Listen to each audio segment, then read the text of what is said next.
It is critically important that Congress act to create a statutory protection across the country for critical areas of family life, marriage, privacy in the home that we've taken for granted now for decades. Hi, this is Congressman Joe Courtney. I'm speaking to you from the rotunda of the Cannon Office Building in Washington, D.C. This week in Washington, the U.S. House moved forward on two really historic pieces of legislation.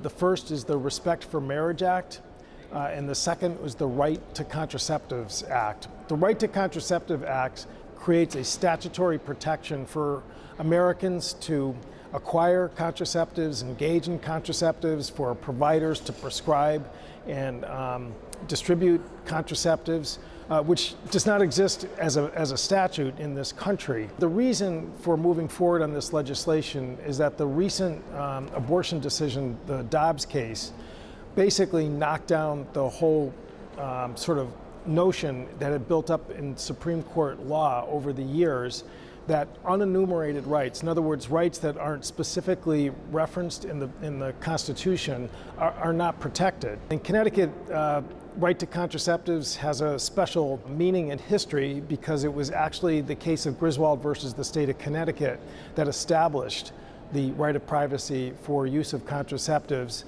It was a case brought out of New Haven. Estelle Griswold set up a clinic to distribute contraceptives, was arrested under Connecticut law at the time, and her lawyer, Catherine Rohraback, took the case all the way up to the U.S. Supreme Court. And that's when the decision was handed down that the right of privacy for contraceptives, even though, again, it was not specifically listed in the Bill of Rights or the text of the Constitution, in fact existed. And the same is true for right to marriage. And that, again, was the second bill we voted on this week, the Respect for Marriage Act, which, again, bolstered the right of Americans under a privacy theory to marry the adult person that they love. The Respect for Marriage Act specifically struck down or repealed a 1996 law which the Supreme Court had struck down. Again, that was the Defense of Marriage Act, DOMA, that made same-sex marriages illegal. Again, the court ruled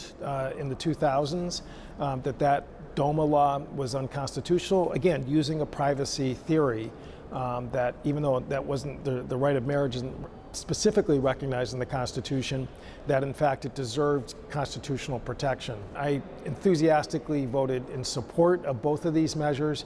Again, we've gotten a lot of feedback from the district expressing concern after the Dobbs ruling. We welcome that input, and again, if you have further questions, please contact us at our website or call the office, and we can give you much more detail regarding both of these measures. Again, thank you for that interest, and look forward to continuing to have this exchange of information with the 2nd Congressional District. All the best.